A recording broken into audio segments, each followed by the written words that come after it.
This video does not diagnose illnesses. Any health references are alleged, unconfirmed, and shared only for discussion and commentary purposes.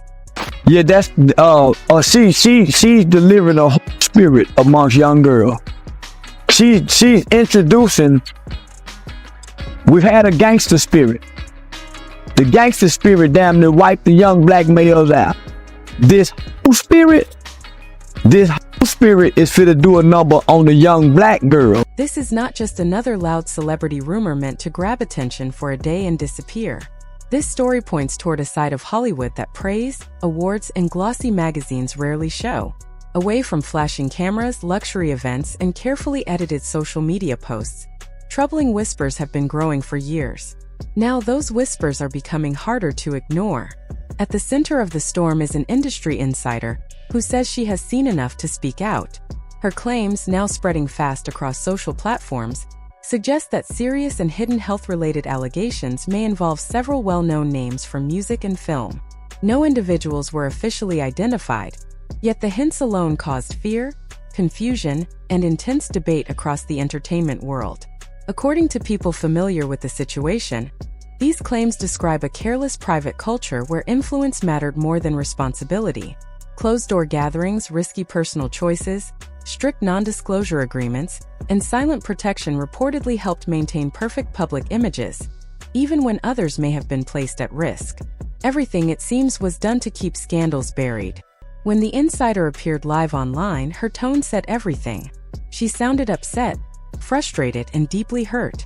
She stressed that her words were not shared for fame, attention, or revenge. Instead, she said her goal was honesty, responsibility, and acknowledgement of harm that can happen when celebrity status hides dangerous actions. The reaction was immediate. Fans began questioning long-held beliefs. Online discussions exploded. Old rumors, blind posts, and deleted content resurfaced, forming a far more unsettling picture than many expected. Some insiders now claim the response was calculated. Pressure allegedly increased, warnings followed, and powerful voices worked hard to attack the speaker rather than address the claims. The question remains: how many secrets are still protected, and who suffers because silence continues? This is no longer simple chatter. It feels like a warning, and it is not meant to be comfortable or polished. Got HPV? I bet she done had chlamydia, gonorrhea, trigonometry, crabs, and whatever else that can contract. Hell, you talking about she too motherfucking nasty, mannish, fierce at the mouth, and she ain't got them $100 weed. Everybody. What began as a quiet late-night live stream quickly turned into a moment that shook Hollywood in a way few expected. It was the kind of moment people inside the industry talk about in private but refuse to confirm in public. The kind that makes lawyers alert, publicists nervous, and powerful figures suddenly disappear from view. At the center of it all was a woman who understands how the system works from the inside. She was not a stranger chasing attention or a random online personality. She had been behind the velvet ropes, invited into private spaces, and close enough to see how silence is rewarded and uncomfortable truths are pushed aside. When she spoke, her words felt raw and unplanned. Her voice carried weight, like someone finally releasing stories she had held in for far too long. She avoided naming anyone directly, but she did not need to. Instead, she described a disturbing pattern. She talked about an environment where fame protects reckless behavior, where certain well-known figures are set to live double lives. In public, they appear perfect and admired. In private, they are shielded by money, influence, and carefully controlled images. Her statements did not sound like gossip meant to stir drama. They sounded more like testimony. She spoke about secrecy, about hidden relationships, and about people who trusted faces they had admired for years. She claimed that protecting reputations often mattered more than protecting real lives. As the stream continued, viewers noticed her emotion deepen. She did not appear excited or proud. She looked close to breaking, as if revisiting moments she wished had never happened. She explained that her goal was not to ruin careers. She said she wanted to stop a cycle that allegedly placed innocent people in danger, while the industry chose to stay quiet. Once the video spread, the reaction was intense. Social media exploded. Old blind items resurfaced, past interviews were rewatched, and song lyrics were suddenly questioned. Fans began connecting ideas that had been dismissed for years. Behind the scenes, the response was just as strong. Sources claim pressure built fast. Calls were made, warnings were delivered, and her credibility was challenged almost immediately. The focus shifted from the claims themselves to attacking the person who shared them.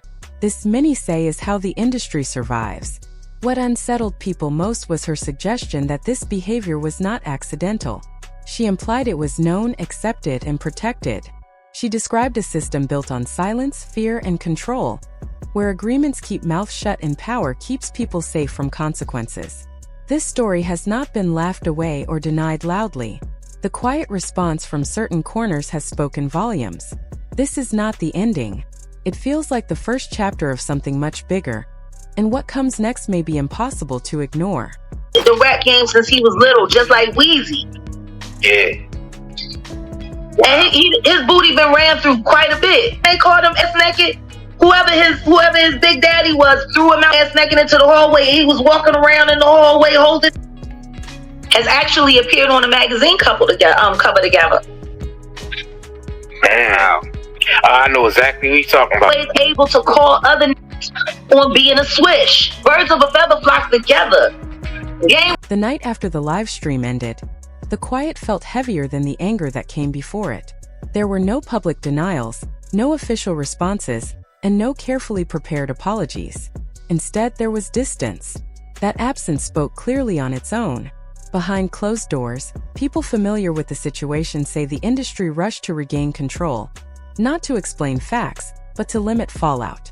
Private meetings reportedly happened far from cameras. Conversations took place through untraceable calls. Old connections were quietly reactivated because when influence feels challenged, it rarely argues in public. It moves silently. The woman at the center of everything did not vanish, even though many expected her to. Still, she looked shaken. Her messages grew shorter. Her confidence faded into visible exhaustion. Those close to her say the pressure began to show in her posture and expression. She was not only dealing with online attacks. She was facing isolation. Friends stopped responding. Colleagues allegedly pulled away overnight. Invitations ended. Opportunities disappeared. Doors were not slammed shut. They were gently closed as if she no longer belonged. What troubled viewers most was her emotional shift. She spoke less about exposing wrongdoing and more about disappointment. Not regret for speaking honestly, but regret for thinking truth would lead to responsibility. She described an environment where silence holds value, loyalty brings rewards, and honesty brings punishment. Those who break unspoken rules, she said, are made examples of. As days passed, the online narrative changed. Anonymous profiles shared counter-stories. Old videos were reposted without context. Her character was questioned, her intentions challenged. The message felt clear. If claims cannot be erased, the speaker can be discredited. Yet something else happened at the same time. People started noticing patterns. Songs once praised sounded darker. Old interviews felt uneasy. Blind reports that were once ignored suddenly matched too closely to dismiss. She hinted that proof existed. Messages saved. Conversations recorded. Not out of revenge, but for self-defense. Her fear became obvious. She admitted anxiety, sleepless nights, and constant worry. She said intimidation does not always look dramatic. Sometimes it looks like being watched. Sometimes it feels like knowing too much and trusting no one. Her most serious claim reframed everything. She suggested this situation surfaced because blame was already being quietly redirected toward her. Speaking out, she implied, was about survival. Opinions split. Some saw courage. Others saw recklessness. Many felt discomfort because the story felt unfinished. Industry voices stayed vague. No one denied the culture, only details. Her final message was calm, not angry. She said careers rarely collapse loudly. They fade slowly. Then she stopped posting. No updates followed. Meanwhile, powerful figures remained silent. That silence raised its own questions. Because when innocence is clear, it usually speaks. The screen did not end with answers. It simply went quiet, leaving one question behind. Was that quiet meant to protect or to prepare? bisexual, they do weird things in their house, and young men have left their house screaming to get away from them in their mentorship. Meek Mills, Bashir Gray, left that house screaming. August the only one that stayed, and I guess he was really sick. He needed a doctor. The calm period did not last long. It rarely ever does. When someone vanishes while standing at the center of controversy, quiet starts speaking louder than words. Each hour without an update, every ignored call, and each canceled plan began to feel intentional rather than restful. It felt planned, as though choices were being made far from public view. People close to the situation noticed a change, not chaos but steady force. Not loud threats but controlled pressure. The type that reminds you slowly and clearly who holds influence and who does not. What disturbed many observers was how fast the story's framing shifted. Entertainment outlets stopped asking hard questions and began softening language. Commentators slowly moved from concern toward guessing emotional strain. Past interviews were reinterpreted. Focus drifted away from the claims and landed on the person who shared them. According to insiders, this shift follows a familiar playbook. Crisis control rarely begins with denial. Starts with reframing. The story is not erased, it is weakened. Doubt replaces clarity. Confusion replaces certainty.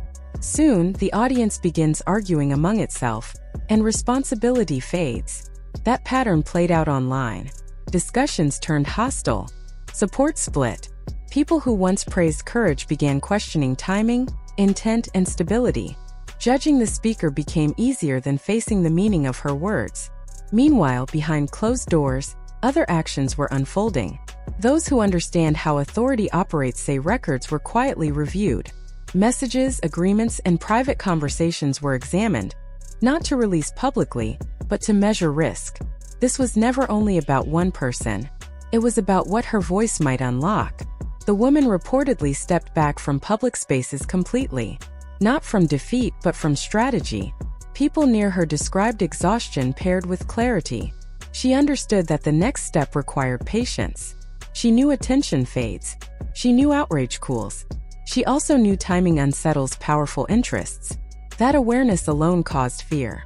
Rumors spread that intermediaries reached out not with threats but with options. Silence, distance, resolution.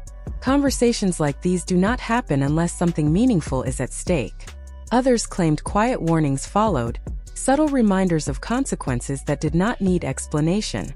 In certain circles, consequences are understood without words. What unsettled the public most was not what became confirmed, but what went unanswered. No firm denials surfaced. No lawsuits appeared. Only vague statements about misunderstanding and context. Carefully chosen language avoided specifics. That avoidance spoke volumes. Then came a leak, not evidence but a description. Someone claiming closeness mentioned material that allegedly exists. Not shocking alone but powerful when viewed together. Patterns repeated over time. Concerns dismissed. Silence enforced. Material that does not explode instantly but slowly changes how people talk. The woman briefly reappeared through a controlled message. Short, calm, measured. She did not accuse or explain. She simply stated that truth does not expire and silence does not erase harm. It felt less like retreat and more like a marker placed quietly.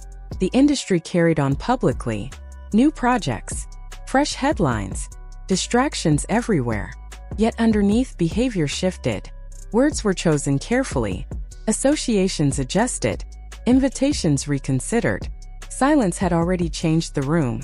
What lingers now is uncertainty. If the claims were empty, they would have been crushed. If harmless, they would have been mocked. Instead, they were absorbed and buried beneath politeness. Politeness is often how systems defend themselves. This story has not ended. It has paused. And that pause carries pressure. Pressure has a way of bringing hidden things into the open. What you are seeing is not a rumor spiraling. It is a system reacting to exposure. No loud denial. No clear rebuttal. Just distance. In an industry trained for instant response, hesitation speaks louder than any statement ever could.